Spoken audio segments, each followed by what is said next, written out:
Vous avez l'air totalement dépité. Mais non, mais parce que c'est tout ce qu'on entend. Au final, je trouve que la dissolution est une erreur. On va en parler. Ouais. Mais quand vous entendez toutes les réactions politiques, c'était la seule chose à faire en vérité. La classe est en dessous de tout. La classe politique est en dessous de tout ce matin. Ouais. Quand vous avez une analyse qui vous dit que c'est de la faute de TikTok qu'elle a perdu. C'est bon, et que l'union de... C'est pour ça que je voulais mettre à la fin. Mais voilà, mais l'union politique, et l'union politique de quoi et, vous savez, c'est horrible ce matin. On est donc le 9 juin 2023. Il y a un Premier ministre... 24, pardon, 2024. Même moi, je suis perdu, vous voyez. Ouais. Il y a un Premier ministre qui avait dit, Manuel Valls, en 2015 ou 2016, il avait dit avec deux gauches irréconciliables. Et là, ils veulent nous rejouer la gauche unie ce matin. Ouais. Franchement, où est-ce qu'on va aller, où est-ce qu'on va pour les prochaines élections législatives? C'est pitoyable et je suis dépité ce matin. Ouais, moi je pense qu'il y a beaucoup de gens qui ont la gueule de bois. Jean-Christophe Gallien. Je sais pas si on a la gueule de bois en fait. C'est pas la gueule de bois, non, mais on est un peu sonné quand même. En fait, en réalité, on découvre rien parce que si Dabi était là, et on l'a dit pendant des mois. Les tendances sont là, et puis personne ne découvre rien en fait en termes de rapport de force dans ce pays, et j'entends politique. Le marché électoral aujourd'hui n'est que le reflet du marché politique réel de ce pays. Ce qui est terrible, et là je suis d'accord avec vous, certains vont se cacher derrière TikTok, Éric Ciotti se dit c'est la dissolution. Tous ceux qui ont perdu, parce qu'ils sont nombreux à avoir perdu hier l'élection, très nombreux. Bien sûr. Un parti qui a gagné, et les autres ont tous perdu l'élection. Même M. Glucksmann qui dit qu'il a en partie gagné. Alors c'est vrai que lui, en tant que tel, puisqu'il est même pas membre du PS au départ, quelque part il la gagne presque par lui-même, parce que c'est pas le PS qui est derrière, Madame Delga, même si elle est là, et ainsi de suite. Et lorsqu'on regarde les résultats, ça corrige un peu ce que je dis, mais sur l'ensemble de la France, et la réalité, c'est ça.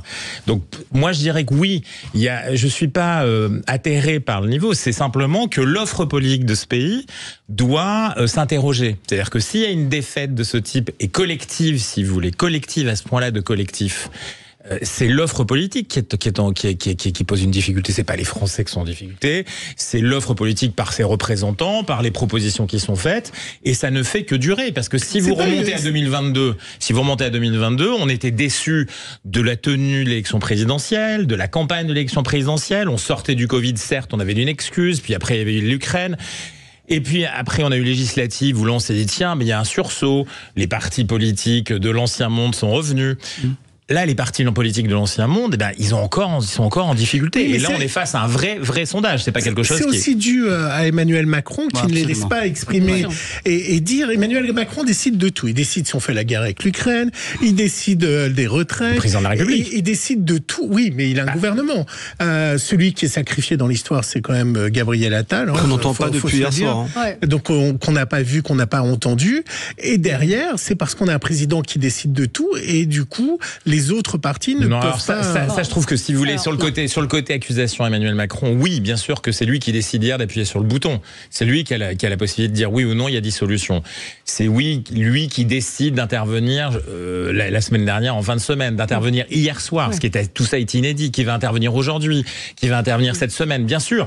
Mais c'est que les troupes avec lesquelles il travaille, Gabriel Attal y compris, Gabriel Attal, personne l'a obligé de devenir Premier ministre. Non. Personne l'a obligé d'aller au combat et de faire un débat avec M. Bardella. Il a profité, Gabriel Attal. Si vous regardez, lui, sa progression en part d'audience sur les réseaux sociaux de ce pays, c'est la seule cotation qui, pour un être politique aujourd'hui, compte presque.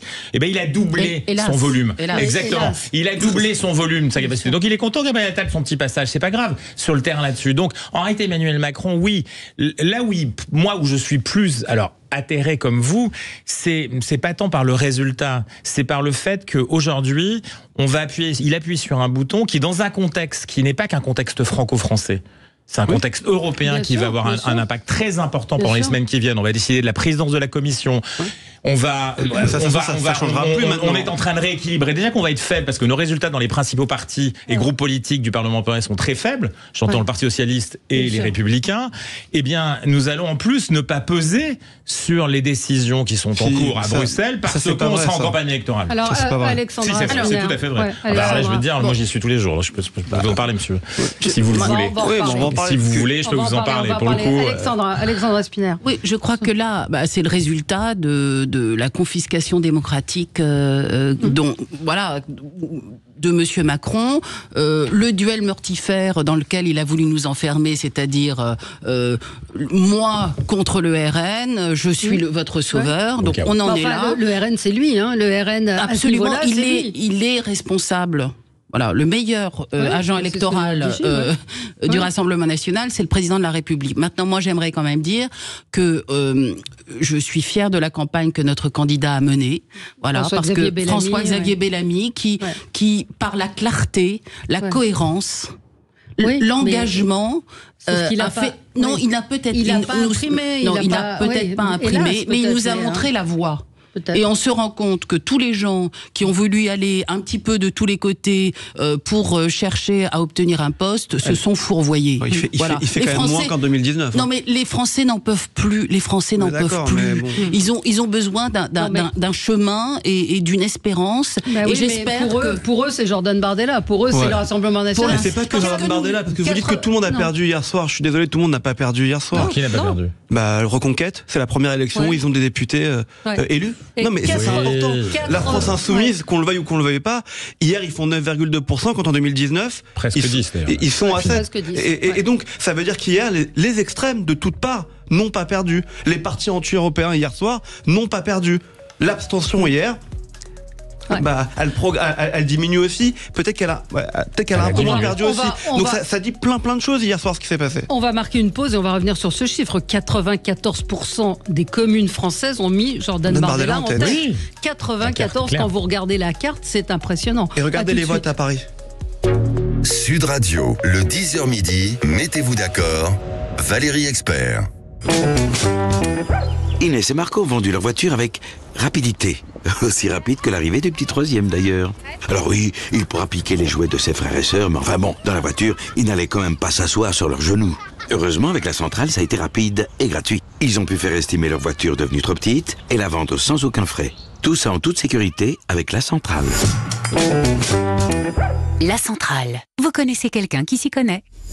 Vous aussi, téléchargez l'appli. Pensez à covoiturer. Sud Radio Cagnes-sur-Mer. 97.9. Sud Radio. Donc la Seat Arona Copa est à partir de 159 € par mois. Oui, c'est ça. Franchement, vous devriez l'augmenter. Vous croyez? Moi, je vais la prendre à ce prix-là, mais entre nous, faites avoir. Ah bon, d'accord.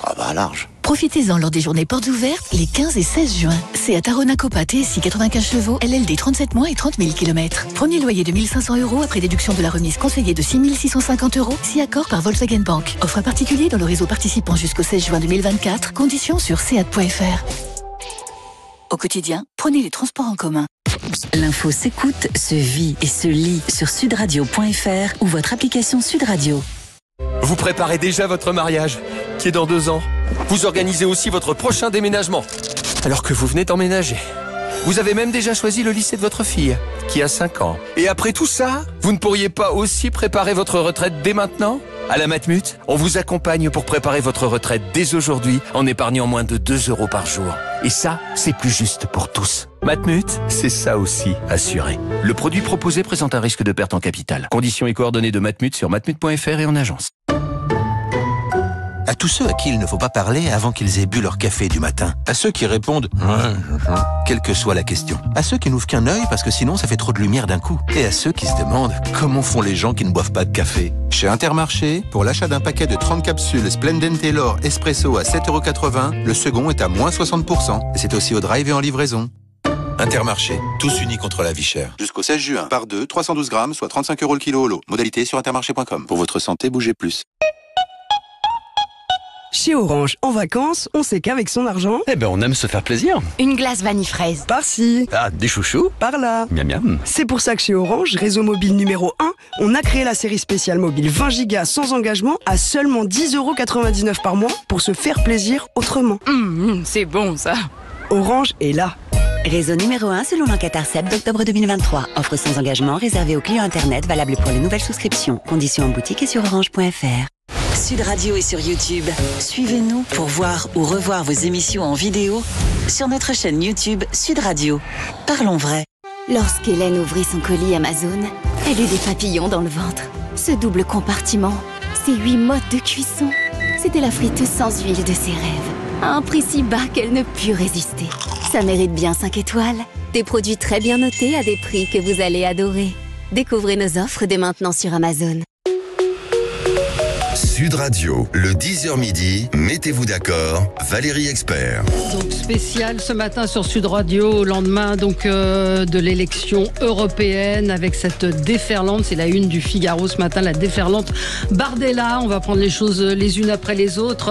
L'annonce de la dissolution également, l'échec de Gabriel Attal, la mort quand même des partis, vous savez ce qu'on disait, les extrêmes qui ont réussi tout de même à malgré tout percer, et puis la droite, la gauche qui aujourd'hui se déchire. Enfin, cette dissolution dans ce contexte, en plein Jeux Olympiques, avec absolument pas le temps de préparer sereinement une élection, c'est le dernier coup de poker d'un joueur de poker acculé. Voilà. Ou alors c'est un harakiri. Vous savez, moi ça me fait penser. On va voir l'Euro là bientôt. Alors c'était pas l'Euro, mais rappelez-vous le dernier match de Zinedine Zidane à la Coupe du Monde de 2006. Ça me fait penser à cette Panenka qui tire là où il est en liberté totale. Alors ça peut être créatif, ça peut être magnifique, ça peut être génial, ça peut être tout ce que vous voulez. Et puis à un moment donné, il finit par un coup de boule à Materazzi. Il laisse tomber tout le monde et il s'en va en passant devant la Coupe du Monde. Et puis c'est fini. Et donc je trouve que là hier soir, sincèrement, c'est assez. On a eu tous le moment où on se disait, et tout le monde a eu cette espèce de pari, qu'est-ce qu'il va raconter, qu'est-ce qu'il va dire.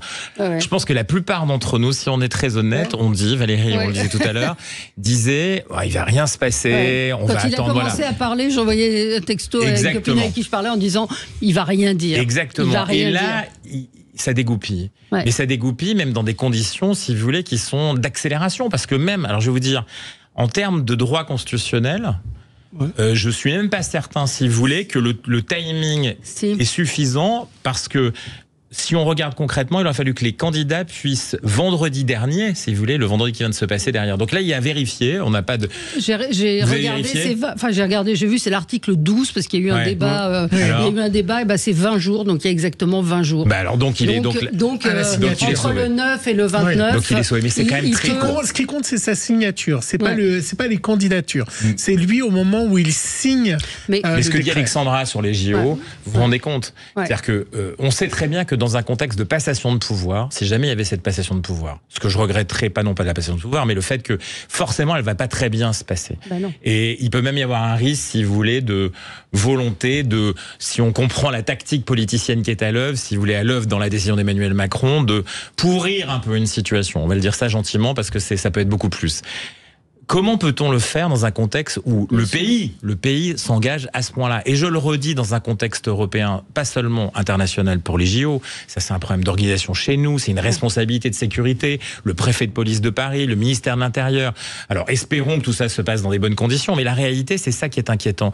Et je dis pas ça parce que, quel que soit le résultat de l'élection qui sera à venir, parce que quel que soit le résultat de l'élection qui est à venir, victoire du RN, victoire d'une association, coalition des gauches, maintien d'une majorité relative, encore plus, excusez-moi, bordélisé, eh bien, ça va être très compliqué de faire face à ces moments-là. Très compliqué. Voyez, ce qui est incroyable ce matin, c'est qu'on ne parle pas. On va en parler, presque pas des résultats des élections. Presque pas des résultats, et que l'événement, c'est quand même l'annonce. Mais de ce point de vue-là, c'est assez réussi. L'annonce de cette dissolution. On ne parle pas du score de Valérie Hayé, qui est à la moitié de Jordan Bardella. C'est une catastrophe, un peu moins de la moitié. Je vais vous dire une chose. Je suis, franchement, quand on regarde un peu la vie politique, un peu abasourdi de ce qui s'est passé hier soir, et en même temps, je vais faire du macronisme, sans le vouloir, et en même temps, est-ce que c'était pas obligatoire? Non, cette dissolution. Il avait la possibilité de le dire, je le fais en septembre. Oui, mais je vais vous dire, je laisse passer les JO, et je remets les Français à l'élection. Et au mois de septembre, on se retrouvera devant les urnes. Et c'était respectueux des Français. Et du débat démocratique. Et on laissait passer les JO et l'euro, quoi. Sauf, je suis d'accord avec vous, sauf que je pense que Emmanuel Macron, comme tout le temps, n'a pas voulu se laisser dicter le temps. Voilà. Et qu'il était sous la menace d'une motion à l'Assemblée nationale, parce que le groupe Lyotte avait dit qu'il déposerait une motion de censure à l'Assemblée nationale, on ne sait pas quand. Et si cette motion de censure avait été votée par tous les partis parce que pour le coup ça aurait été comme la réforme des retraites. Mais il n'aurait pas voté s'il savait qu'il y avait une dissolution. Il aurait pu annoncer des élections en septembre. Oui. Ah, ça je suis d'accord avec vous. Je dissous. Et il y aura là les gens vont partir en vacances. C'est la date des vacances. C'est la date des vacances scolaires. Réflexion de notre ami Christian de Villeneuve. Je crois qu'on entre dans une longue crise politique. Je ne pense pas que la Macronie puisse renverser la table et une nouvelle défaite de Macron posera la question de sa légitimité et donc de sa démission. Alors peut-être Alexandra, parlons, puis on va attendre Frédéric Dabi et Arnaud Benedetti, ce sera intéressant, mais c'est vrai que la dissolution, c'est quand même l'événement après ou en même temps que le score du Rassemblement national. Oui, mais qu'est-ce que vous, dans les partis, vous appartenez au parti Les Républicains, comment vous allez faire? Comment vous allez vous organiser? Écoutez, moi je pense qu'on est déjà un parti très ancré, on a beaucoup d'élus, je pense qu'on fera face, ça c'est pas le sujet. En revanche, Monsieur Macron qui veut être maître des horloges, ça sent beaucoup la panique quand même. Et effectivement, aujourd'hui, on ne parle absolument pas du score catastrophique de sa candidate et de son parti et son propre score, puisqu'il s'est tellement jeté dans la campagne qu'il doit aussi en assumer le score catastrophique. Mais c'est lui qu'on a fait une élection française. Absolument. Parce que quand on regarde les élections européennes, finalement, les autres pays, ils ont voté à gauche ou à droite. Il y a quelques pays à l'extrémité. En Allemagne. Quand on regarde la composition de l'Assemblée, c'est à droite. Oui, bien sûr. Ça, Gilles a raison pour le coup. C'est vrai que quand on regarde, c'est encore plus renforcé. Non, mais là-dessus, pardon. Mais l'Assemblée, finalement, il n'y a pas eu trop de modifications, il n'y a pas eu une avancée forte de la droite ou une avancée. Si, il y a les écolos qui se cassent la gueule, mais globalement, on aurait pu vivre une Assemblée européenne correcte. Et c'est nous qui, en France, on a une élection nationale. J'ai l'impression d'être dans une présidentielle. En fait. Pour être très clair, parce que toutes les élections des 27 pays, tous les agendas ont été nationalisés au sens où 80% de ce dont on parlait, que ce soit en Espagne, au Portugal, en Finlande, partout, comme en France, c'était national. Donc les cotations à l'intérieur des pays sont le rapport de force nationaux. Après, il y a 20% qui étaient internationaux, Gaza, l'Ukraine et ainsi de suite. Donc, par contre, là, vous avez raison. C'est que l'évolution au Parlement européen est faible, même s'il y a des vraies évolutions. Ce qui est grave pour la France, c'est que dans les deux principaux partis, les groupes qui composent le Parlement, c'est que pour le Parlement européen, mais ça va être important pour la suite.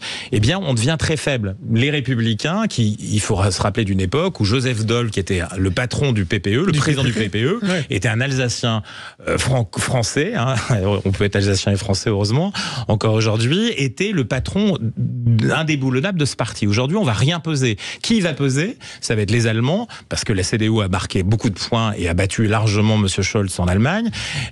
Et les Espagnols en particulier, et les Polonais, parce que Monsieur Tusk a gagné l'élection en Pologne. Donc on va affaiblir là, on va s'affaiblir en plus au sein du PS, et Renew, le parti où gouvernaient les forces de Monsieur Macron, il y a une chute chez Macron. Donc en réalité, l'équilibre peut bouger, même s'il bouge quand même un petit peu si on est très honnête. Et la réalité, c'est que nous, par contre, à l'intérieur du Parlement, on va chuter en influence. C'est-à-dire que ça veut dire en termes de capacité d'avoir des commissions, en termes de pouvoir impulser quelque chose. Et en plus, on nous rajoute une élection. Qui va, au moment où tout va se décider, va engager nos forces à l'intérieur du pays, là où on devrait payer. Mais là, l'ironie du sort, c'est que les gens ont voté pour Bardella, ils vont quand même avoir Vandela hier, ils ont voté Bardella, ils auront pas de frontières, l'immigration changera pas, ils ont voté pour l'électricité, ça changera pas. Non mais tout le programme Après, de Bardella... Après, il faut voir comment les partis de droite populaires vont s'associer ou pas. C'est-à-dire que, comme on a été sur du national, tout ce que Bardella a annoncé, ça n'aura pas lieu au Parlement. Oui, mais ils ont annoncé des choses très françaises. Juste le vote de Paris, je ne sais pas si vous avez vu, de là d'où parlent les médias.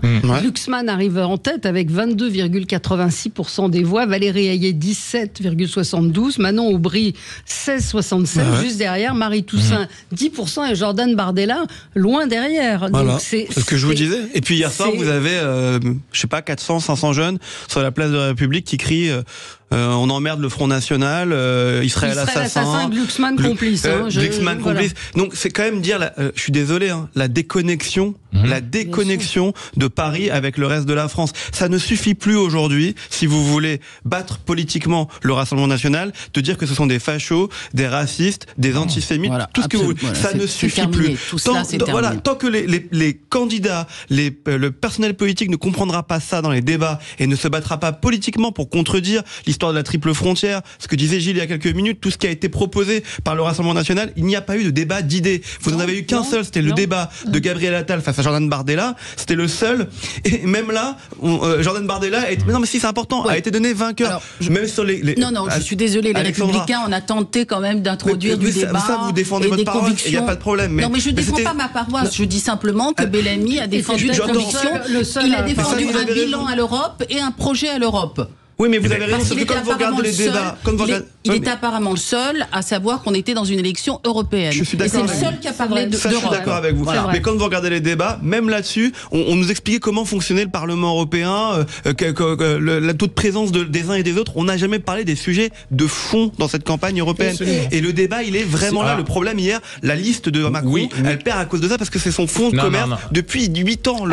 Parce que une élection, ça se gagne sur un thème sur lequel on est très fort et qu'on impose à l'agenda. L'agenda, ça a été celui de l'immigration et partout en Europe. Et là, pour le coup, la force du RN, c'est d'avoir très longtemps en amont, avoir imposé cet élément d'agenda dans l'élection, dans la thématique politique française. Et pour le coup, ça, c'est ce qui fait qu'on gagne ou perd une élection. C'est-à-dire qu'on a un thème qu'on impose et le thème sur lequel on est fort. Et là, en face de ça, il y avait une autre peur. Ce qu'a voulu agiter Emmanuel Macron, c'est moi ou le chaos. C'est-à-dire la guerre potentielle aux frontières. Et ça n'a pas fonctionné. Allez, petite pause et on continue tout de suite après avec vous sur Sud Radio. Sud Radio, le 10h midi, mettez-vous d'accord. Sud Radio, le 10h midi, mettez-vous d'accord, Valérie Expert. Et on est ensemble avec vous pour cette édition spéciale au lendemain des élections européennes avec l'arrivée en tête de Jordan Bardella. Je répète ce chiffre quand même, 94% des communes françaises ont placé Jordan Bardella en tête et ce décalage avec Paris qui a placé Raphaël Glucksmann en tête. Selon une information BFM TV, Gabriel Attal a tenté de dissuader Emmanuel Macron de dissoudre l'Assemblée nationale. Je suis le fusible, a-t-il dit au président, plaidant pour sa propre démission plutôt que la dissolution. Réponse d'Emmanuel Macron: non, tu es le meilleur pour mener la campagne. Tête de livre qu'on entend pas, enfin une tête de campagne qu'on n'a pas entendue depuis hier soir. Premier ministre, Premier ministre qu'on n'a pas entendu d'ailleurs. Vous savez, moi je pense que s'il a accéléré ce temps d'organisation des élections, c'est simplement pour pas laisser le temps aux adversaires de s'organiser. Voilà. Depuis hier, on nous répète est-ce qu'il va y avoir l'union des gauches ou pas. Franchement, en 3 semaines, je vois pas comment vous pouvez avoir un Glucksmann qui s'allie avec un Mélenchon. J'y crois pas. Non. Et puis, quand vous entendez hier et que vous voyez la tête, surtout d'Éric Zemmour, au moment de Marion Maréchal qui dit qu'elle est prête à rencontrer Jordan Bardella et Marine Le Pen, lui n'a l'air même pas au courant. Je vois pas non plus comment il peut y avoir des accords d'appareil entre ces deux partis, tout en sachant que Éric Ciotti chez LR dit qu'il ne veut pas faire d'accord, que ce soit avec Macron ou RN. Ce qui veut dire une chose, c'est 0-0, oui, vous avez raison, c'est 0-0 balle au centre. Je ne sais pas du tout ce qui va advenir de ces élections législatives le 30 juin et 7 juillet prochain. Et d'ailleurs, je ne sais pas du tout comment la France va se retrouver en pleine période de Jeux Olympiques, qui est le moment le plus important depuis 10 ans que la France va avoir à célébrer. Ouais. Alors, Alexandra Spinner. Moi, ce que j'aimerais quand même, c'est que tout ce qui se passe là, tout ce cirque, nous enseigne au moins une chose, c'est qu'il faudrait peut-être cesser de faire en sorte que tous les débats tournent autour du Rassemblement national.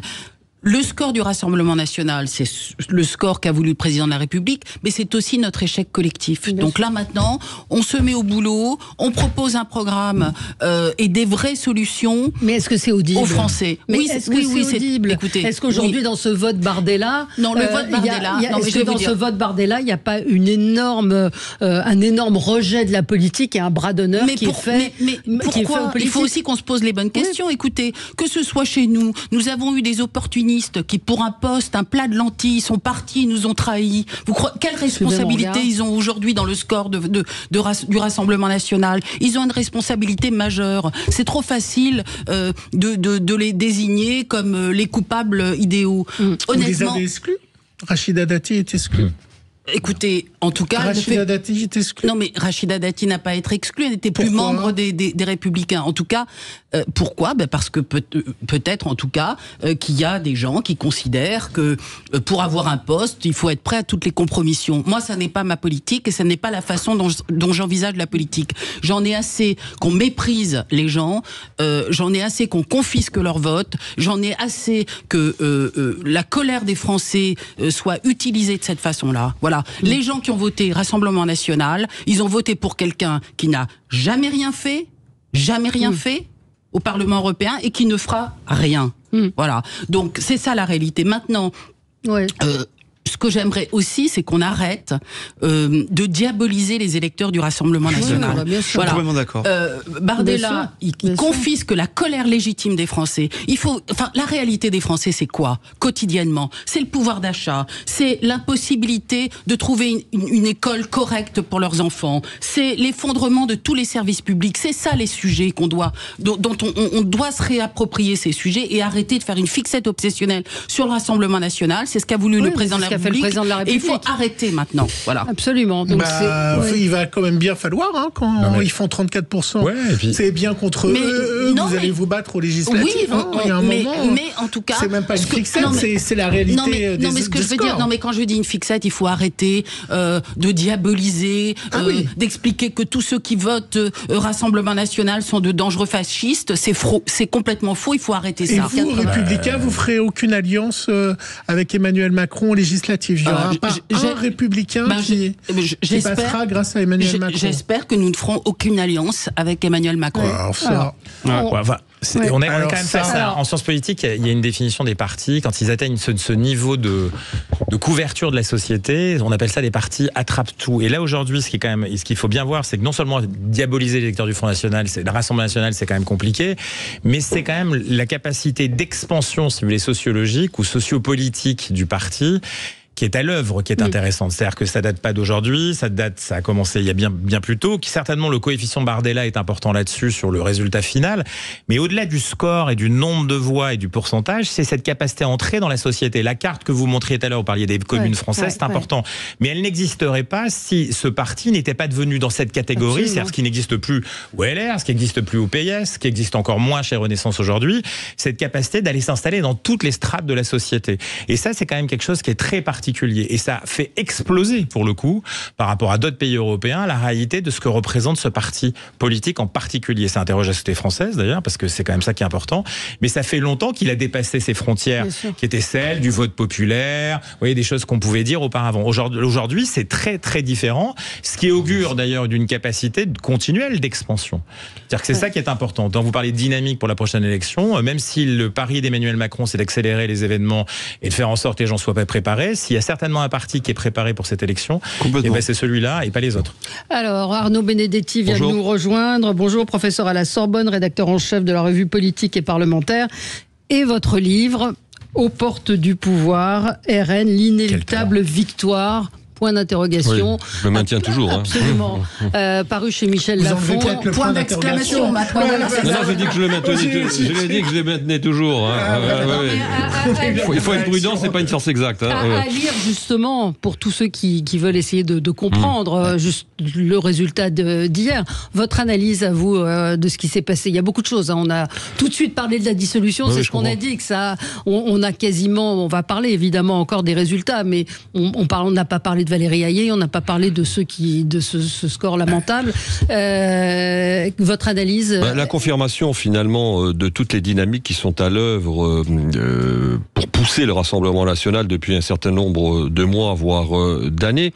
Je suis pas tout à fait d'accord avec vous sur le fait de dire que c'est un parti attrape-tout. Moi, je crois pas encore que le Rassemblement National soit un parti attrape-tout. Je pense que c'est un parti qui reste très fort sur ses fondamentaux. Et d'ailleurs, on le voit encore ce dimanche, c'est-à-dire que qui vote pour le Rassemblement National, ce sont quand même plutôt et majoritairement les classes populaires et les classes moyennes. 50%, plus de 50% chez les ouvriers, 40% ou 45% chez les employés, 30% chez les professions intermédiaires. Alors certes, c'est vrai, il y a une percée non négligeable chez les cadres, puisque 18% des cadres ont voté pour le Rassemblement national. Mais le Rassemblement national, quand même, la structure sociologique du Rassemblement national, c'est plutôt les classes populaires et les classes moyennes. Et d'ailleurs, ça se retrouve, si je puis dire, dans la distribution territoriale, puisque vous voyez quand même que les grandes métropoles, à l'exception peut-être de Marseille, où là, il y a toujours eu d'ailleurs une présence du Front National qui est historique depuis les années 80, où en effet Bardella arrive en tête à plus de 30%. Mais globalement, les grandes métropoles, elles, restent, j'allais dire, rétives au vote du Rassemblement national. Le Rassemblement national, c'est la France périphérique, c'est la ruralité, c'est la France périurbaine, c'est la France en effet qui souffre, c'est la France des actifs aussi. Et là où il y a un aspect extrêmement important, c'est la dynamique générationnelle. Parce que moi, quand je regarde les catégories d'âge, le Rassemblement national arrive en tête dans pratiquement toutes les catégories d'âge, et même là aussi progresse chez les retraités, les plus de 65 ans, puisque je crois que Madame Hayé fait 28% chez les plus de 65 ans et Jordan Bardella 26%. Donc dynamique sociologique, dynamique générationnelle, dynamique territoriale, qui vient de loin. Mais qui là, en effet, et là par contre je suis d'accord, c'est que Bardella, d'une certaine manière, renforce cette dynamique générationnelle. Je crois que ça c'est la grande leçon de ce scrutin d'hier soir. Alex. Après, je suis d'accord avec tout ce que vient de dire Arnaud, c'est très, très clair et très limpide, sincèrement, mais après, il faut pas oublier hier que vous avez à peine un électeur sur deux qui va voter aussi. Ouais, mais alors, Non mais ça c'est important, alors même si on nous dit que c'est mieux que d'habitude, oui. Bon, d'abord, il faut pas s'en réjouir parce que quand vous avez 48% d'abstention, c'est pas non plus hyper valorisant. Ça, c'est le premier point. Et deuxième point, sur les élections législatives, je ne crois, d'abord, c'est une élection à 2 tours aussi. Et hier, c'était qu'un seul tour. Et ça peut changer des choses d'avoir un deuxième tour. Vous pouvez plus mobiliser entre les 2 tours.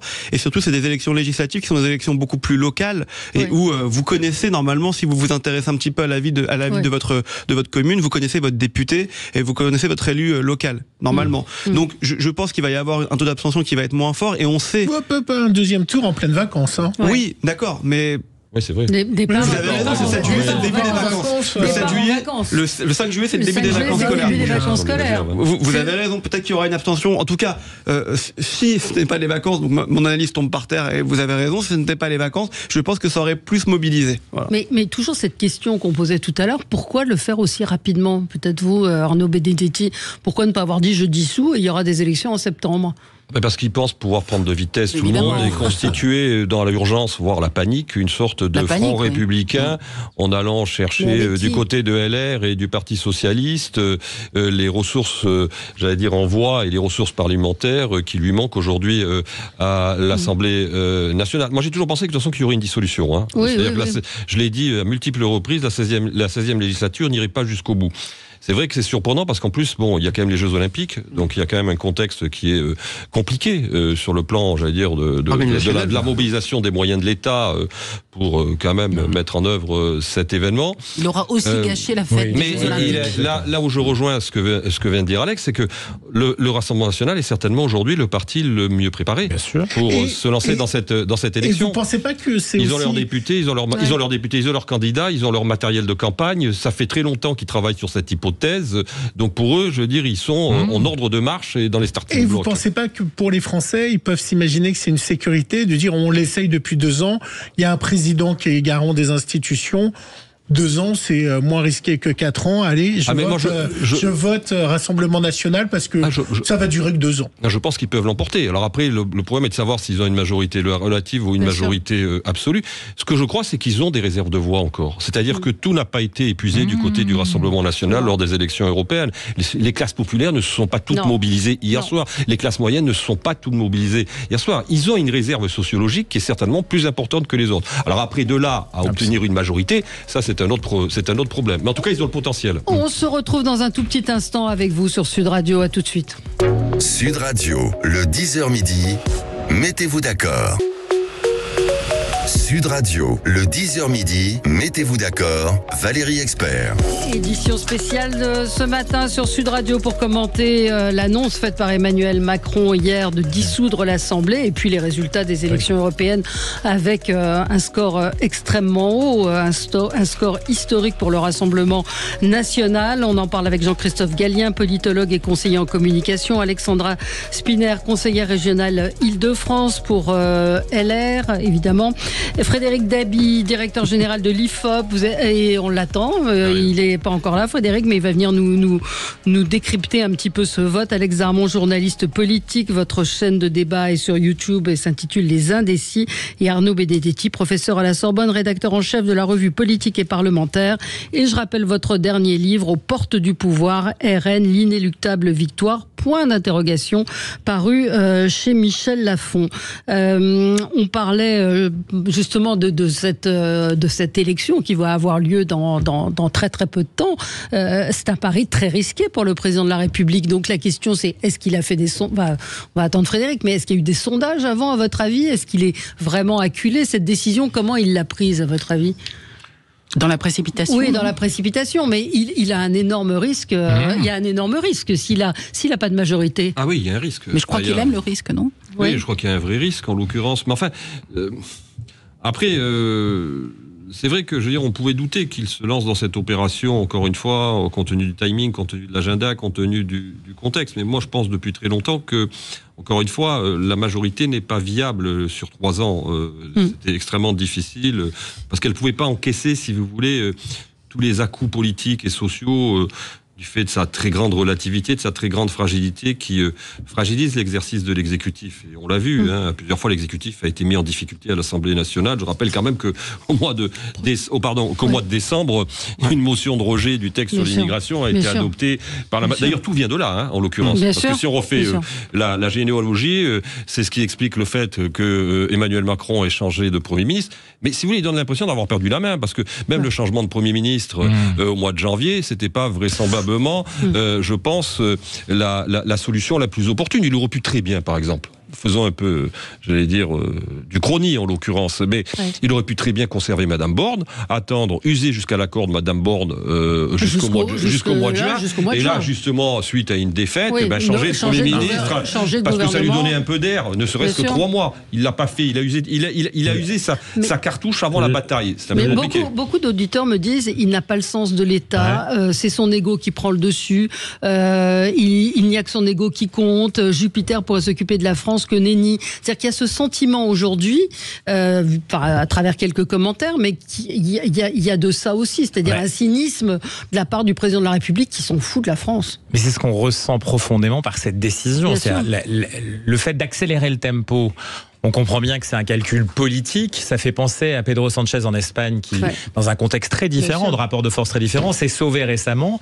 Mais là, il n'a pas du tout les mêmes capacités, lui, de réservoirs politiques ou électoraux. Et bien évidemment, moi, j'ajouterais une chose, c'est que ça, c'est un problème de cynisme politique. C'est presque un cynisme démocratique. C'est-à-dire que pour le coup, jouer à ce point-là avec le moment politique, électoral et démocratique, c'est un premier point. Il y a un cynisme d'État, puisqu'on va organiser un moment très fort pour ce pays, en tout cas on l'espère, qui est celui des Jeux Olympiques, dans lequel il s'est investi très fortement. Donc c'est joué avec le feu là-dessus. Je le redis, au moment même où aussi au sein des institutions européennes, on va élire un certain nombre de, notamment la présidente de la commission, ou le président de la commission, pardon, et qu'on va peser sur un certain nombre de décisions potentielles dont la France sera en difficulté à ce moment-là. Et puis un troisième point, parce qu'Arnaud parlait de cette espèce de capacité qu'il a finalement. Il a cru largement, en changeant de Premier ministre avec Gabriel Attal, en faisant des vœux portant sur l'Europe, en jouant avec la mort de Jacques Delors, en faisant très tôt de cette campagne électorale européenne quelque chose d'important qui pourrait changer la donne et changer le résultat. Il a même cru qu'en s'impliquant lui-même à un niveau d'implication et d'audience qui était inédit pour un président de la République dans un contexte de ce type, qui pouvait modifier les équilibres. Or, on l'a vu, Frédéric pourra le commenter, on a vu quelque chose qui est resté très largement linéaire depuis des mois, et pas simplement en France, dans d'autres pays aussi. Donc, il s'est trompé politiquement. Il a fait une mauvaise évaluation politique, et on peut pas dire qu'aujourd'hui, sa décision d'accélérer le tempo, dans ce contexte-là, soit une très bonne décision non plus. Moi, Alexandra. Oui, ce qui est certain, c'est que comme pendant les présidentielles, il a confisqué le débat démocratique en nous expliquant qu'il ne fallait parler que du Rassemblement national, il a réitéré, mais ce qui est certain maintenant, c'est que il a abîmé l'aile gauche de la Macronie, et il a également abîmé ce qu'il a voulu nous présenter avec Attal comme l'aile droite de la Macronie. Donc voilà, sont en train de couler, clairement. Ouais, absolument. Frédéric Dabi nous a rejoint, directeur général de l'IFOP. Bonjour Frédéric. Les sondages avaient bien vu ce qui s'est passé. Merci de le dire. Oui. Parce qu'on a beaucoup d'auditeurs le rolling a été quasiment parfait. Le rolling a été parfait, effectivement, mais beaucoup d'auditeurs vendredi encore disaient les sondages, même Emmanuel Macron. Jean-Luc Mélenchon, 20 minutes avant 20h, a fait un tweet pour dire que les sondages allaient être la principale victime de la soirée. Je te rappelle notre dernière mesure de sa liste, Manon Aubry, 9% vendredi. On peut le dire maintenant, 9,5% et Arnaud est témoin dans l'enquête confidentielle de samedi. Donc oui, on a bien saisi le rapport de force et merci à Fiducial et Sud Radio pour sa confiance. Oui, et non, mais c'est important de le dire parce qu'on vous a suffisamment critiqué quand il y a eu des erreurs. Là, les sondages ont été tout à fait... Est-ce que c'est des erreurs? C'est une difficulté à voir les dynamiques de fin de campagne. C'est vrai que j'avais dit dans le Figaro il y a un mois et demi que le paysage politique était relativement figé. C'est vrai que quand on regarde le rolling, et j'entends ce que vous dites, il y a eu un RN qui est resté entre 31 et 33%. Alors, on l'a fini à 33%. Il fait 31,5 sur France entière. Nos sondages, c'est France métropolitaine. Sans doute que sur France entière, il va être à 32,5, 33. Il faut avoir ça en tête. Et les deux mouvements de ce rolling, c'est une baisse continue des intentions de vote en faveur de Valérie Ayard. Elle commence à 19 dans notre rolling. Elle se termine vendredi, entre guillemets, à 15%. C'est 14,6 ou 14,7. Et la percée, la poussée de Raphaël Glucksmann qui gagne 4 points pendant le rolling. Et la percée aussi de LFI. Enfin, LFI en fin de campagne, qui est en fin de campagne, où on a vu sur la dernière semaine, chaque jour, un demi-point supplémentaire. Tout à fait, quasiment, et il termine à combien? À 10 ou à 9,5? Alors, dans les chiffres du ministère D'ailleurs, on est à 9,9. Dans notre rolling de vendredi, qui est le dernier publié, ils sont à 9. Donc, on ne donne pas les chiffres au point près. Mais un sondage n'est pas là pour donner... Alors, on est très content qu'on a le chiffre au point près ou au dixième près. Mais c'est un des rollings les plus réussis avec celui de la présidentielle 2017 et des européennes de 2014. On va marquer une pause et on se retrouve dans un instant avec vous. C'est l'heure du journal, les dernières informations. Et puis, Frédéric, vous nous donnerez les chiffres clés de cette élection. À tout de suite. Sud Radio. Sud Radio. Parlons vrai. Parlons vrai. Sud Radio. Parlons vrai. Sud Radio, le 10h midi, mettez-vous d'accord, Valérie Expert. Avec vous sur Sud Radio pour commenter cette actualité politique, cette actualité qui nous a laissé quand même hier assez ahuris par cette annonce de dissolution. On parle avec ce matin de ce vote également aux européennes avec Jean-Christophe Gallien, politologue et conseiller en communication, Alexandra Spiner, enseignante, conseillère régionale Île-de-France, Frédéric Dabi, directeur général de l'IFOP, et son dernier livre La fracture est paru aux éditions Les Arènes. Alex Darmon, journaliste politique, votre chaîne de débat politique sur YouTube s'appelle Les Indécis, et Arnaud Benedetti, professeur à la Sorbonne, rédacteur en chef de la revue politique et parlementaire, et vous avez publié Aux portes du pouvoir, RN, l'inéluctable victoire chez Michel Lafon. On va revenir sur donc cette annonce qui a été faite hier, cette dissolution, l'échec de Gabriel Attal, qu'on a effectivement pas entendu du tout. La disparition de Gabriel Attal. La disparition. LR qui refuse une alliance avec la majorité, et la NUPES peut-elle revenir? Moi, je voulais qu'on revienne sur la déclaration ce matin chez nos confrères de France 2 de la présidente de l'Assemblée nationale, Yaël Braun-Pivet, à propos de la dissolution. Le président a pris une décision suite à un vote très clair des Français, et donc en cela, je la comprends. Après, il n'y avait pas d'autre choix. Il y a toujours d'autres choix. Moi, je considère qu'il y a toujours différents chemins qui s'offrent à nous. Vous savez que moi, je suis une fervente partisane des accords, des ententes, des recherches de compromis, de consensus. C'est ce que j'ai essayé de faire pendant 2 ans à l'Assemblée nationale avec des forces politiques dissemblables. Et donc moi, je pense qu'il y avait un autre chemin qui était le chemin d'une coalition, d'un pacte de gouvernement. Le président de la République a estimé en conscience que ce chemin n'existait pas. Il a pris ses responsabilités, et je prends acte de cette décision, évidemment. Mais avec qui? Non, mais c'est coalition ça, avec qui? Mais enfin, on sent quand même qu'elle n'est pas contente. Non, mais elle est pas contente, la dame. Mais ça fait 2 ans en fait qu'ils essayent de faire des accords de gouvernement. à l'Assemblée nationale. Ils n'essaient pas de faire des accords de gouvernement, ils essaient de tuer les partis. Non, mais qu'ils essayent de trouver des alliances. Quand vous avez la loi sur les retraites, ils n'y arrivent pas. La loi immigration, ils n'y arrivent pas. Donc moi, je veux bien qu'elle dise ce matin, il y avait de la coalition possible, des alliances possibles. Mais encore une fois, ça prouve une chose, c'est que on parlait les semaines précédentes de scission à la France insoumise.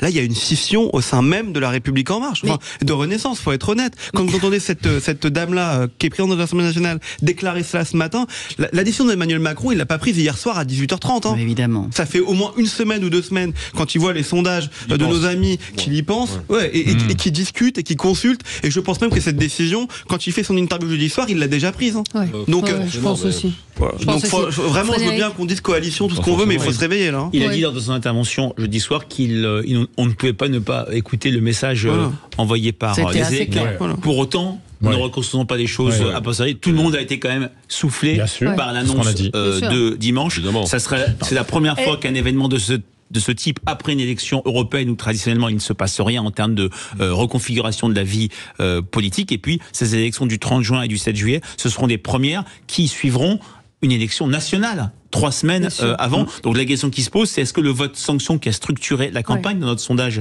jour du vote, il faut fiducial pour Sud Radio, TF1 LCI et Le Figaro, 45% des électeurs déclarent avoir voté pour sanctionner la politique d'Emmanuel Macron. Les mots ont un sens. Est-ce que le président va pouvoir inverser cette tendance qui est quand même très très claire? J'avais une question de néophyte. Est-ce que le président de la République fait des sondages avant de prendre cette décision? C'est-à-dire, est-ce qu'il a une idée de ce que pourrait être l'Assemblée nationale, ou c'est quelque chose d'impossible à savoir? Je n'en sais rien. Ce que je peux vous dire, c'est que maintenant il y a en fait prescription. Avant 97, Jacques Chirac avait fait, et ça a été raconté par Libération, de nombreuses enquêtes, notamment qualitatives, pour sentir le pouls des Français. J'ai pas de réponse pour l'autre l'hypothèse la plus récente. Mais est-ce que quand on prend une décision comme celle-là, peut-être vous, Jean-Christophe Gallien, en 97, tous les sondages montraient que la dissolution était extrêmement périlleuse. Jacques Chirac l'a fait quand même. C'est la force du politique d'être au-dessus des sondages et de croire en sa chance. Moi, je parlais du coup de boule de Zidane à la fin de cette finale en 2006. J'ai l'impression que c'est un peu ça. C'est comme quelqu'un qui a perdu pied, en fait, en réalité. C'est-à-dire que moi, je saisis pas, si vous voulez, même dans le tempo de responsabilité d'un homme d'État. Si vous voulez, dans un contexte politique, je reprends cet exemple récent en Espagne. Mais en Espagne, Pedro Sanchez était au coude à coude avec l'équivalent des LR, le Parti populaire, et donc pouvait jouer d'un coup dans un mode de scrutin en plus qui est très différent. C'est-à-dire que là, et vous avez raison de le dire, on sera plus à la proportionnelle, on sera un scrutin majoritaire à 2 tours, qui est difficile, effectivement, sondage après sondage, même si on fait de l'hyper-local, du quali, hyper-quali, sous ce que vous voulez, il faudra avoir une force de frappe qu'aucun parti politique aujourd'hui n'a, même peut-être l'Élysée, au sens des outils qui permettent d'aller chercher une tendance potentielle. Donc, c'est plus qu'un pari. C'est-à-dire, je le redis, pour moi, c'est jouer avec quelque chose qui n'est pas simplement sa propriété, sa capacité à décider, même contre sa présidente de l'Assemblée nationale, même contre son Premier ministre Gabriel Attal, qui dit « je n'en veux pas, faites-moi, sautez-moi, monsieur le Président », et on repart sur autre chose. Pourquoi ils pensent ça, ces gens-là ? Pas simplement parce qu'ils font de la politique, mais c'est parce qu'ils pensent que la France, dans ce contexte-là, ne peut pas se permettre d'avoir cette crise politique, alors qu'on va organiser l'événement majeur de ce pays depuis de nombreuses années, que, encore une fois, je le redis, l'agenda européen a des règles dans lesquelles on ne peut pas jouer perso comme ça tranquillement dans son petit coin, et qu'on va perdre des parts de marché qu'on a déjà perdues. Moi, hier soir, j'étais en colère, non pas parce que finalement ça peut permettre au Rassemblement national ou à qui que ce soit à la gauche de gagner, c'est parce que j'étais français et que je me disais, dans mon pays, j'ai pas envie que mon président de la République réagisse comme ça. Pas sur un coin de table, parce que vous avez raison, il a dû y penser auparavant, mais mettre un coup de boule à la Zidane à la fin du match, parce que c'est pas les mêmes conséquences. Oui, Arnaud. D'abord, c'est sa prérogative constitutionnelle. Le président de la République peut dissoudre. Il peut aussi. Il vit avec nous. Non, mais il aurait pu faire. Il y a des Français qui sont autour de lui. La Constitution, elle a été établie comme ça, je veux dire. Mais il aurait pu le faire dans des conditions plus sereines, le faire au mois de septembre. En 97, quand il décide de dissoudre. Je suis d'accord, mais c'est une prérogative constitutionnelle du président de la République. Pourquoi ne pas attendre le mois de septembre? Moi, je trouve que c'est assez. Enfin, bon, c'est vrai que le calendrier peut surprendre. On aurait pu se dire, il pouvait le faire en septembre. Mais in fine, je me dis, il y a quelque chose, je veux dire, de presque qui relève de l'hygiène démocratique. Quand vous avez un conflit de légitimité, et il y a un conflit de légitimité depuis maintenant plusieurs mois, voire plusieurs années, entre l'Assemblée nationale et le président de la République, qui a très mal interprété les résultats, en effet, des élections législatives de 2022. Il en est totalement responsable, parce que c'est à ce moment-là qu'il aurait dû essayer de créer les conditions d'un gouvernement, au moins d'union nationale, avec les partenaires qu'il cherche aujourd'hui à avoir autour de lui. Mais quand il y a un conflit de légitimité, vous savez, écoutez Debré, ce que disait Debré en 61 et 62, il disait il n'y a qu'une issue au vu de ce qu'est la Constitution, c'est le retour aux urnes. Et de ce point de vue-là, on ne peut pas lui en vouloir. Je trouve que pour la première fois, moi qui étais très critique avec Macron depuis un certain nombre d'années, c'est la première fois, je trouve, que sa déclaration a un vrai sens politique. C'est une déclaration, il y a une initiative politique forte qui est prise. Il y a une clarification. C'est tout. Je veux dire, après, on peut pas. Tu peux la faire dans quelques semaines. Mais les Jeux Olympiques, tu peux la faire dans quelques semaines. Je pense. Pardon franchement à nos auditeurs. Le président est dans son droit de dissoudre l'Assemblée. Il pourra plus le faire. Mais il a aussi le droit d'appuyer sur le bouton nucléaire. Enfin, je veux dire, c'est pas un argument. Non, mais je pense, ce n'est pas un coup de force. C'est par rapport à un contexte politique très compliqué. C'est un président qui...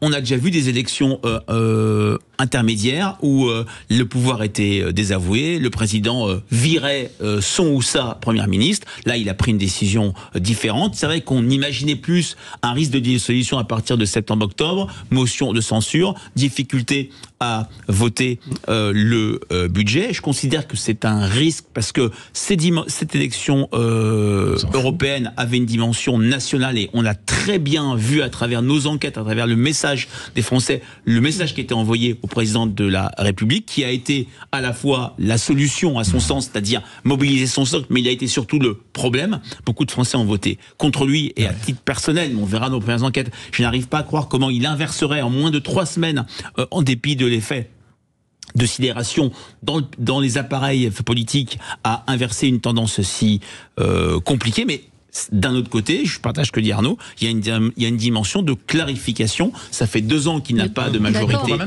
l'Assemblée. Pourquoi pas avoir attendu septembre ? Ah ben ça, vous lui poserez la question. Non mais politiquement, si ce n'est pour acculer effectivement les partis. Il y a une part de stratégie. Jacques Chirac aurait pu attendre mars 98. C'était le terme de la Chambre bleue Horizon de 1993. Il a avancé. François Mitterrand aurait pu, non pas en 80, mais en 88, continuer. Il y avait une forme d'ouverture du côté du centre. Il a choisi également la dissolution. Le timing 20 jours, tombé pendant les vacances scolaires, départ en vacances. Voilà, moi je pense que réellement tout ça est irrespectueux parce qu'une dissolution, elle doit être lisible et elle doit pas être l'otage d'une petite considération politicienne. C'est pas l'affaire de la petite Macronie. C'est ridicule. Est-ce que vous pensez vraiment que ces 3 semaines vont nous permettre un débat serein ? Est-ce que vous pensez vraiment... Pardon ? Il y a une autre hypothèse, c'est qu'il veut peut-être vider l'abcès du Rassemblement national et tout simplement créer les conditions d'un accès du Rassemblement national à Matignon. C'est une hypothèse, c'est pas totalement non plus exclu. C'est ce que moi j'ai compris en tout cas. C'est même la seule hypothèse et c'est d'un cynisme absolu parce que, encore une fois, il est certes le président de la République qui constitutionnellement peut le faire. Mais il est un homme d'État, oui, censé être un homme d'État. Face à un pays, il ne vit pas tout seul. Il ne vit pas tout seul, il a des prérogatives, mais il les exerce avec d'autres qui manifestement n'étaient pas au courant. On le redit, c'est important. C'est important. Et il le fait normalement dans un acte qui ne peut pas être simplement cet axe politique qui est effectivement, allons-y clairement, vider ou tenter, imaginer qu'il peut vider l'abcès du Rassemblement national, ce qui est déjà un pari, parce que partout en Europe où ces partis ont pris le pouvoir, si c'est pas les mêmes qui ont continué, c'est à peu près les mêmes tendances qu'ils l'ont fait après derrière. Frédéric Dabi nous disait que il y a une forte mobilisation de ceux qui sont en colère. Est-ce que vous pensez réellement que ce que le président de la République est en train de faire va apaiser la colère ? Non, évidemment que non. Donc tout ça est une vaste blague. Vous avez raison, Alexandra, c'est vrai. Mais il y a aussi 48%, je le répète, il y a aussi 48% d'abstention hier. Et c'est, à mon avis, l'enjeu, il est aussi là pour Emmanuel Macron. Frédéric Dabi, de vous interrompre. Preuve que ces européennes ont changé complètement de statut. Tenez-vous bien, on a plus voté à ces européennes qu'aux dernières élections législatives. Bravo. Oui, il faut quand même s'en réjouir. Il va falloir mobiliser. Le seul sujet, c'est que pendant cette élection européenne, on n'a pas du tout parlé d'Europe, mais on l'a vécu à travers un rythme d'enjeu national. Non, un peu quand même. Ce que les Français ont dit, c'est que la France n'était plus la priorité de nos députés européens. C'est ça qu'ils ont dit. Et c'est ça qu'il faut entendre surtout. Marine Le Pen sera ce soir l'invitée du 20h de TF1. Voilà. Et on va revenir sur les alliances possibles. La NUPES a appelé une réunion ce matin. La France Insoumise, propose une réunion dans l'après-midi aux formations politiques de la NUPES. On va en parler dans un instant. Ouais. Sud Radio, votre attention est notre plus belle récompense. Merci pour la qualité des émissions que vous proposez, la qualité de vos intervenants ici et des témoignages. Sud Radio, parlons vrai. Sud Radio, le 10h midi, mettez-vous d'accord, Valérie Expert. Sur Sud Radio, on est là avec vous jusqu'à midi pour cette matinée spéciale avec Alexandra Spinner, Jean-Christophe Gallien, Alex Darmon, Arnaud Benedetti et Frédéric Dabi. J'aimerais bien qu'il soit là, Frédéric, parce que je voudrais redémarrer avec lui sur les chiffres, mais il négocie, il se balade, il est demandé partout, il a passé la nuit sur les plateaux de télé. Juste un mot sur ce qui vous a peut-être étonné dans les résultats de cette élection qui aurait pu vous surprendre, même si vous suivez depuis quotidiennement. Je ne vais pas faire le malin en disant que rien ne m'a surpris parce que objectivement tout était dans nos derniers rollings, la baisse. Mais sur les profils peut-être sur les profils, votes, il y a quand même quelque chose qui est absolument, et là je parle sous vos contrôles à vous tous, du jamais vu, à savoir que le RN arrive en tête chez les retraités. Dans notre sondage jour du vote, IFOP fiducial, Arnaud, je pense que tu confirmeras et vous que ça s'est jamais vu. En tout cas, il y a quasiment une égalité dans notre rolling, dans notre sondage jour du vote. Bardella obtient 28% chez les retraités et Valérie Hayé 24%.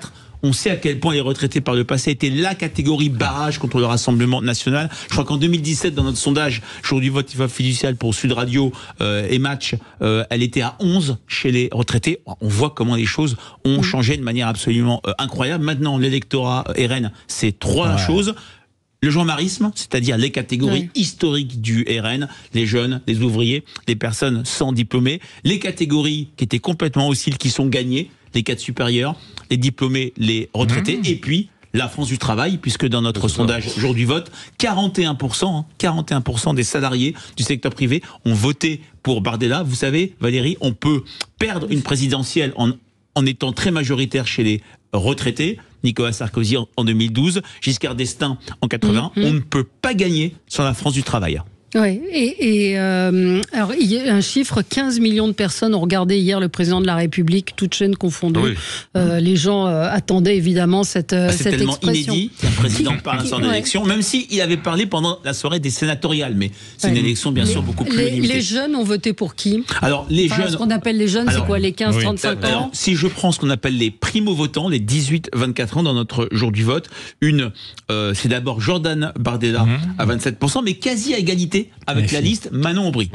C'est le cœur de l'électorat LFI qui choisit la jeunesse choisit fortement la liste LFI sur la question des inégalités, des discriminations, sans doute la question de la Palestine qui fait une sorte de résonance par rapport à la question des discriminations. En tout cas, en revanche, auprès des personnes âgées, LFI, la liste Manon Aubry a obtenu 3% et 3% chez les retraités.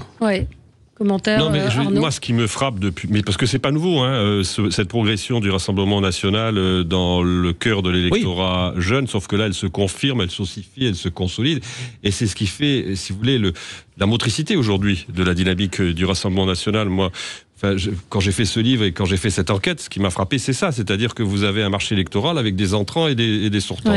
Et les entrants, c'est-à-dire les générations qui sont les primo-votants ou ceux qui rentrent dans le monde du travail, dans la vie active, aujourd'hui se tournent préférentiellement vers le Rassemblement national, et c'est ce qui rend en effet particulièrement performant aujourd'hui la machine électorale que constitue le Rassemblement national par rapport à d'autres formations politiques. Pourquoi parce que vous avez un candidat qui a 28 ans.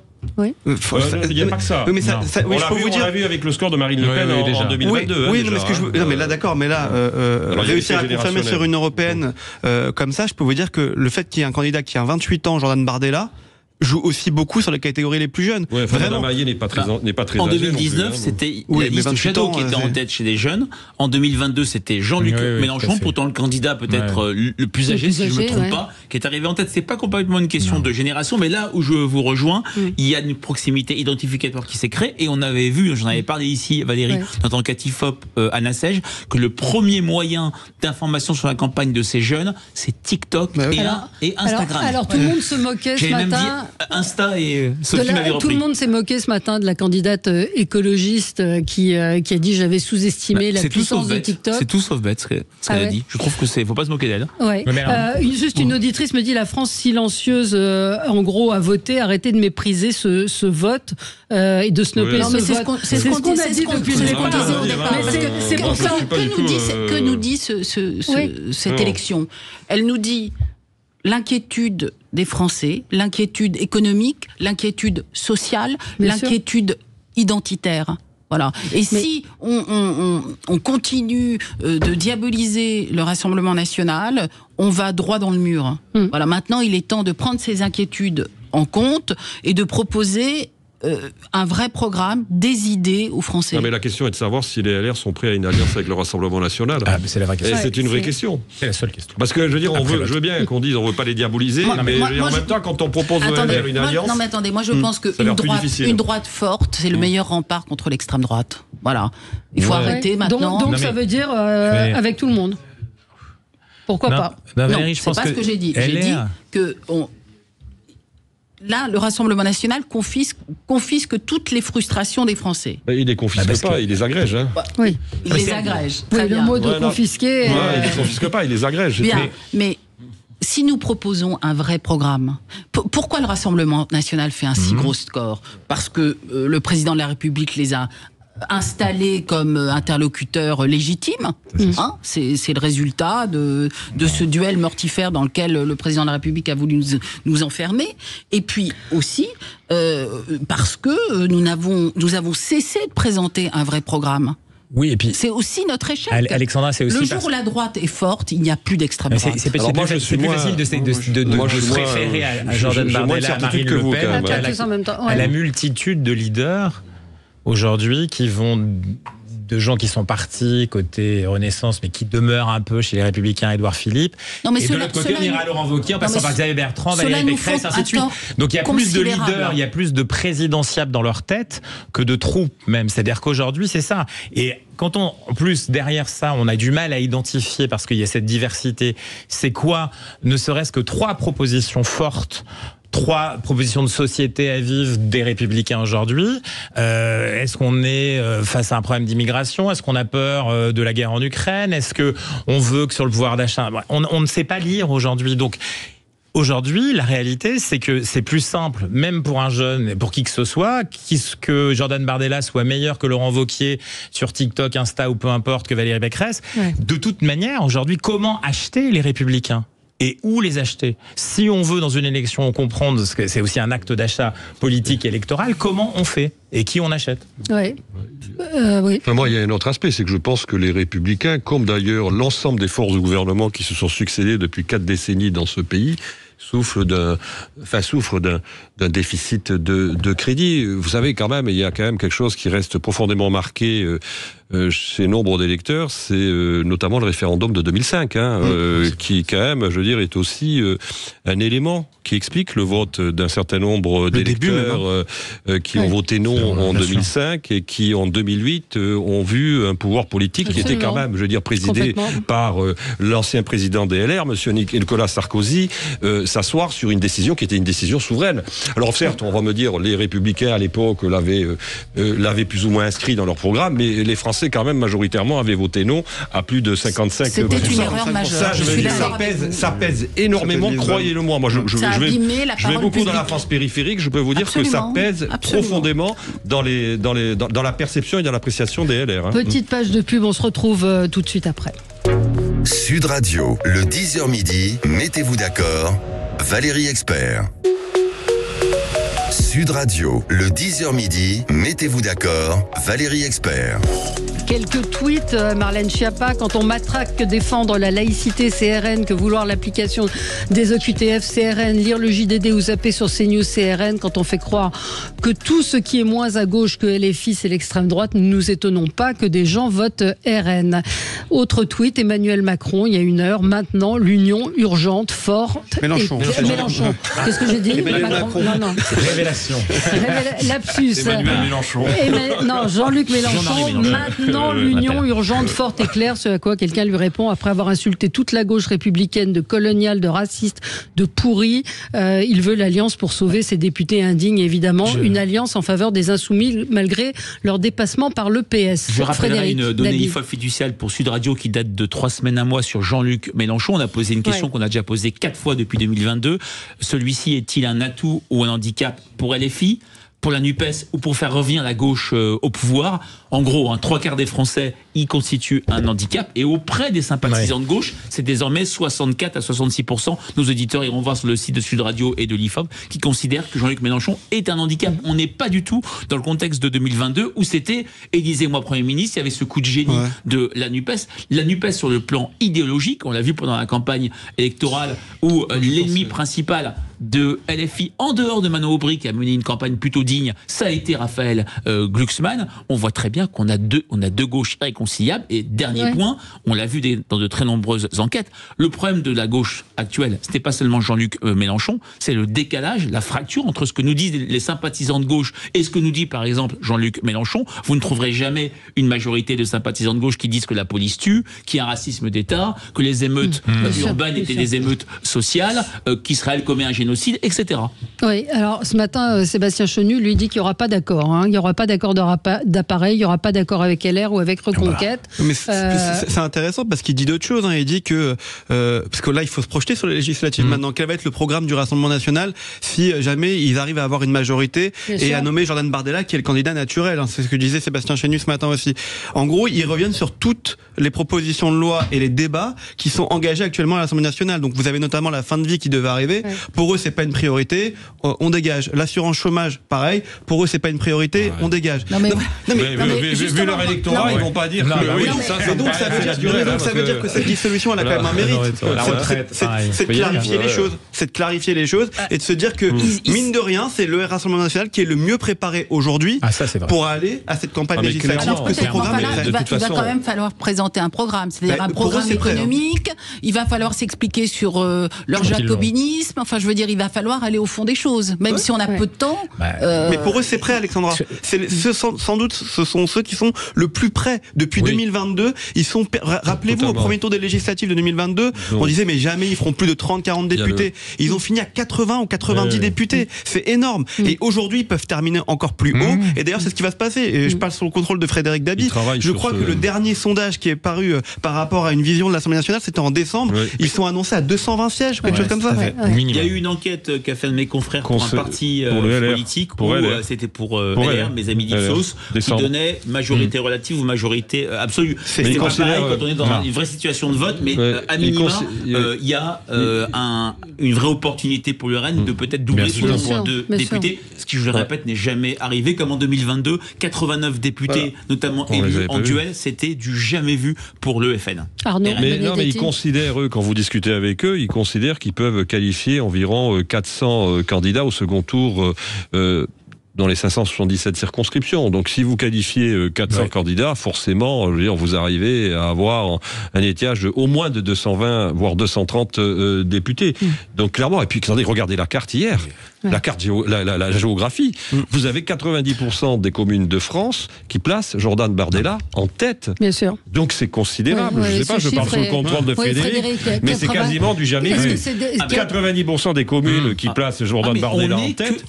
On est plus que raison. On n'est que sûr de l'inédit. Il y a une carte de nos amis du Figaro, de Guillaume Tabar, qui est absolument stupéfiant. Une carte bleu marine, violette, on appelle comme on veut, où en dehors de Paris, des Hauts-de-Seine et je pense peut-être du Val-de-Marne, le RN arrive en tête dans tous les départements. En Bretagne. 51% dans l'Aisne, dans des villes où on tangente même les 60%. Et puis la Bretagne, tu en parlais. La Bretagne, c'est-à-dire une région démocrate chrétienne qui est passée à gauche à partir de 77 avec des sédiments de plus en plus forts, qui a été macroniste dès 2017. On voit très bien que le RN a percé. On se souvient qu'on se moquait d'un Jean-Marie Le Pen à la Trinité-sur-Mer, mais qui était très faible dans toute la Bretagne. Ça, c'est fini également. Ouais.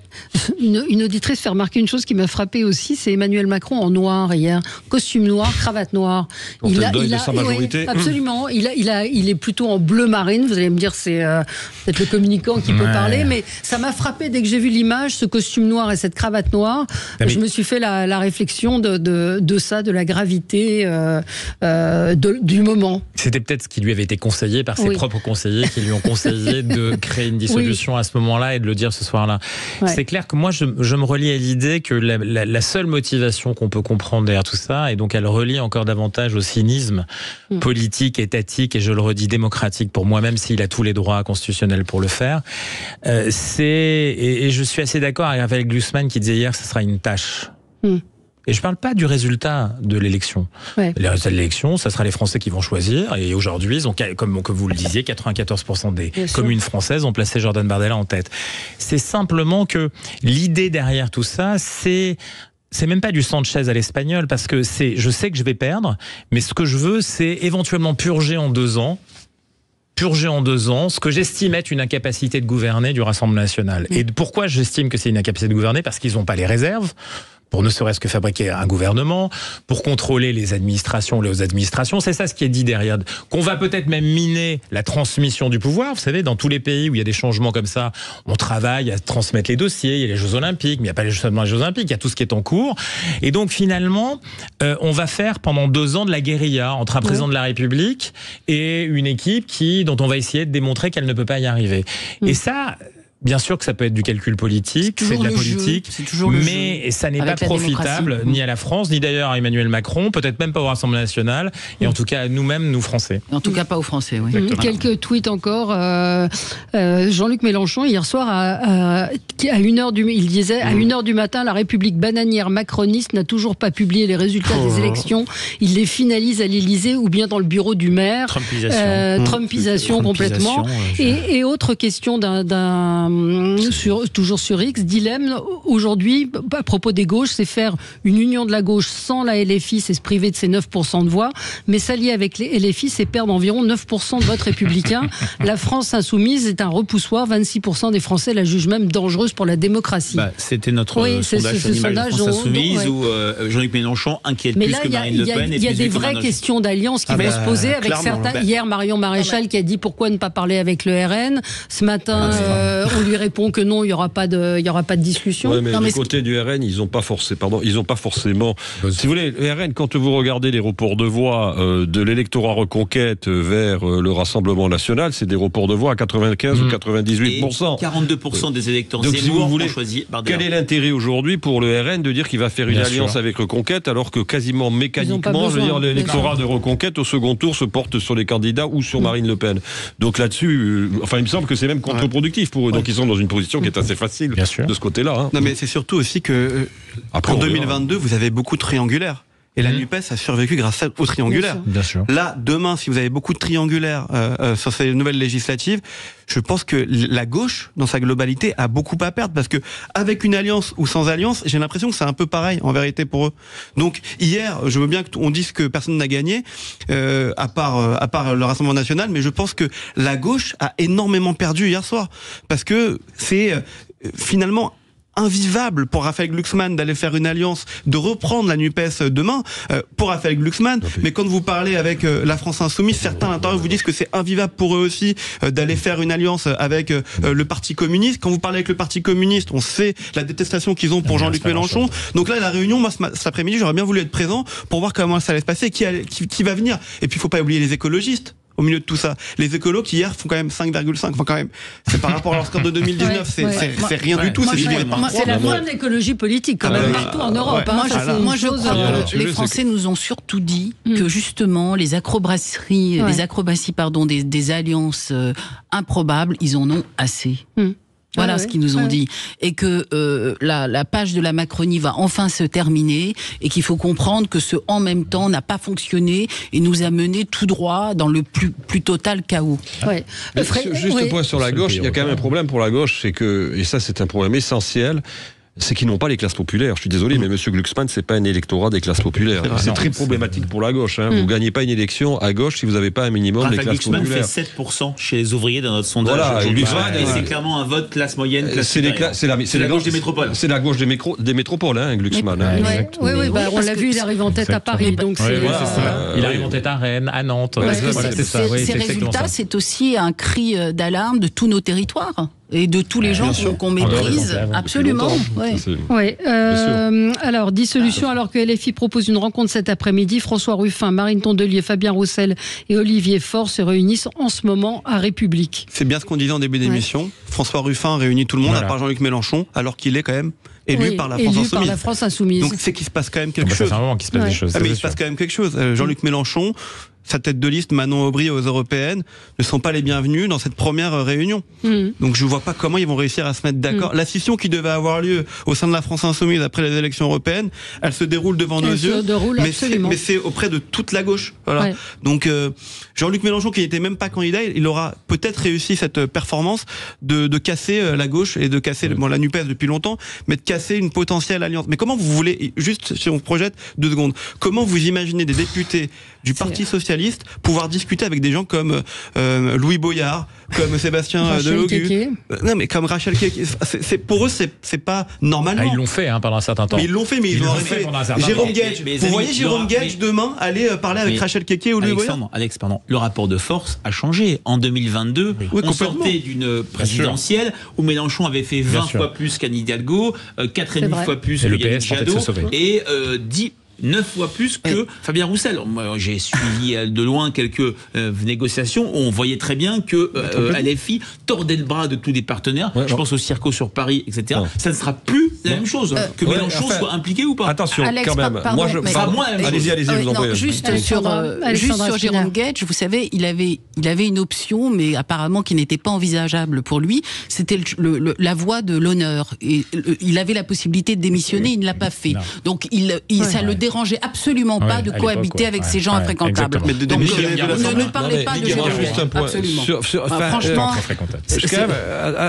attention, moi je pense pas que LFI, que Mélenchon soit aussi cornérisé qu'on l'imagine. Parce que d'abord, il faut voir le score de la liste de Madame Aubry est supérieur au score qui avait été le sien en 2019. Donc ça veut dire quand même que la stratégie, et c'est quand même Mélenchon qui dicte la stratégie de LFI, clairement, aujourd'hui. Ça veut dire que la stratégie de Mélenchon est une stratégie qui, sur la distance, peut être, je ne dis pas gagnante au niveau national, mais peut être performante à gauche. Parce que c'est celui qui a le plus d'incarnation, c'est celui qui a le plus de charisme. Et c'est toujours le pari qu'il fait, c'est-à-dire que finalement, il n'y a aucune incarnation à gauche, véritablement, qui se détache et qui se décide. Et dans le cadre d'une élection présidentielle, lui, il se dit, de toute façon, je serai le mieux placé. J'ai raté de très peu jusqu'à présent la qualification pour le second tour. Et si je mobilise les quartiers, comme lui a dit Coquerel, je peux être au second tour. C'est ça qu'il vise, lui, à terme. On dira un mot des quartiers, justement, Frédéric Dabi, si LFI a réussi à mobiliser. On marque une pause, à tout de suite. Il y a des villes où... Sud Radio, le 10h midi, mettez-vous d'accord, Valérie Expert. Et Sud Radio, le 10h midi, mettez-vous d'accord, Valérie Expert. Avec vous sur Sud Radio, beaucoup de questions évidemment après cette annonce de la dissolution de l'Assemblée nationale par Emmanuel Macron. Frédéric Dabi, 3 semaines à peine pour une campagne, c'est court. En 19 jours. Jacques Chirac avait dissous le 21 avril 1997 et l'élection avait lieu le 25 mai et le 1er juin. Il y avait eu 35 jours. Là, il a pris le seuil minimum, mais il faut le comprendre aussi. On ne peut pas voter le 14 juillet. On ne peut pas voter le 21 et le 28 juillet puisqu'on serait en plein Jeux Olympiques et puis en pleine vacances. Les Français seraient en vacances surtout. Et voilà, des vacances. Même si je serais toujours cette donnée IFOP fiduciaire pour Sud Radio. Un tiers des Français ne prennent pas de vacances au mois de juillet, août. Oui, d'accord. Il ne faut pas les oublier. Enfin, on aurait pu voter en septembre. On aurait pu, mais on aurait dû. Je commande quelque chose qui n'existe pas. On aurait dû. Pour info, la bourse de Paris chute très lourdement ce matin. Ça a commencé à 1,5% et là on est à 2,37% de chute, effectivement, parce qu'il y a une inquiétude des marchés boursiers, très, très clairement. Cette campagne, donc 3 semaines, Alexandra Spinner, ça va être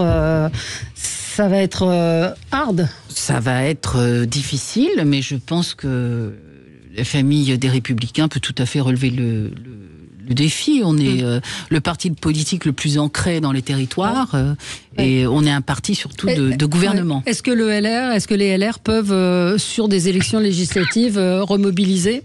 C'est compliqué, on parle d'une guerre des 3 blocs, le bloc de gauche, le bloc RN et le bloc central. La question qui se pose, où se trouve LR ? Alors ils ont quelques sortants qui sont bien enracinés, parce que gagner en 2022, c'était pas facile pour eux. Ils n'ont quasiment aucun sortant dans les grandes métropoles, si j'exclus Éric Ciotti qui est élu à Nice. Beaucoup d'élus dans des territoires ruraux, mais justement des zones où le RN a particulièrement performé.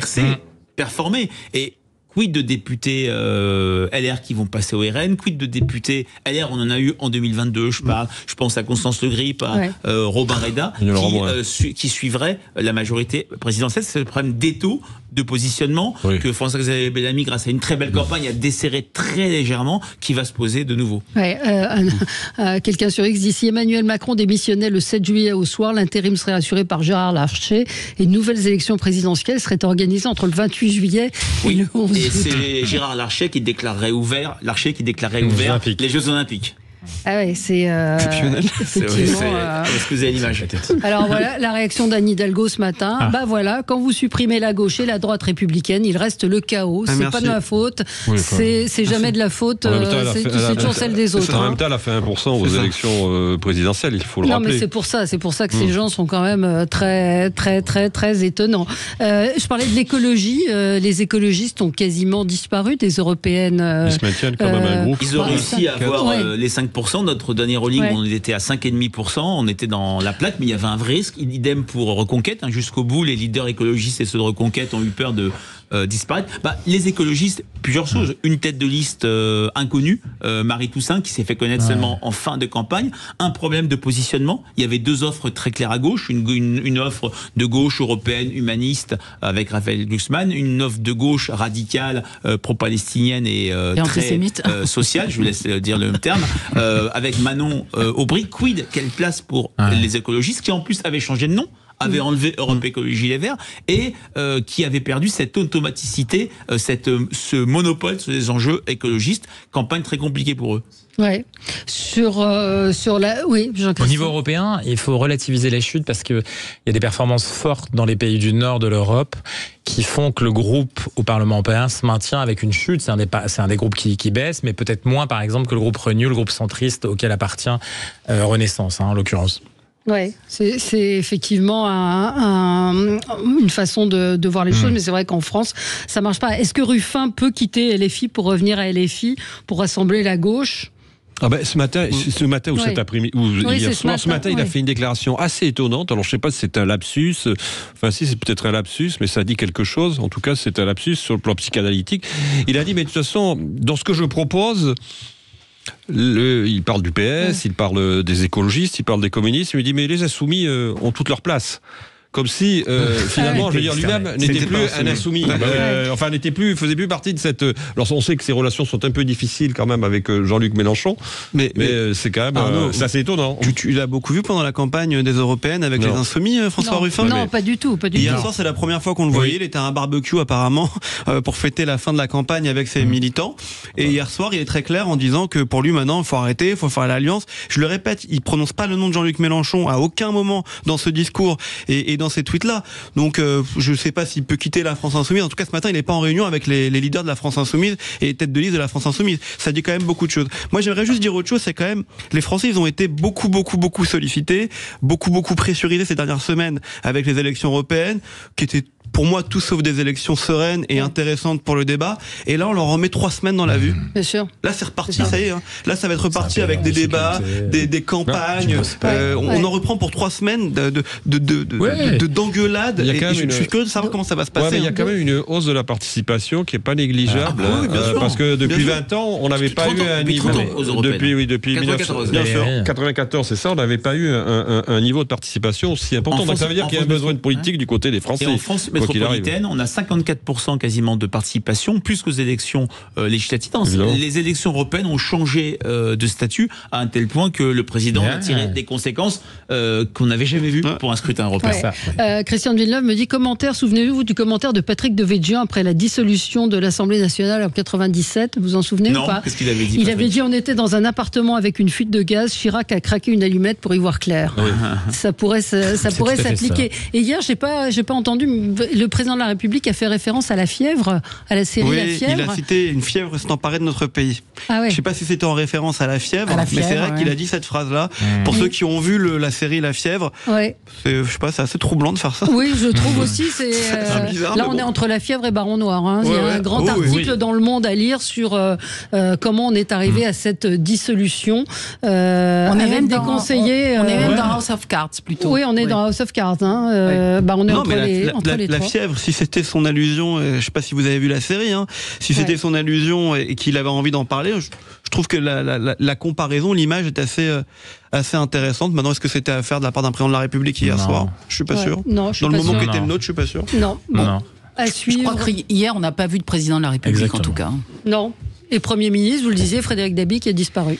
Non, je ne l'ai pas dit, mais effectivement, on ne l'a pas entendu. Est-ce qu'il va être le chef de file de la majorité, comme l'avait été Alain Juppé en 97, avant d'être remplacé entre les deux tours, trop tard par Philippe Séguin?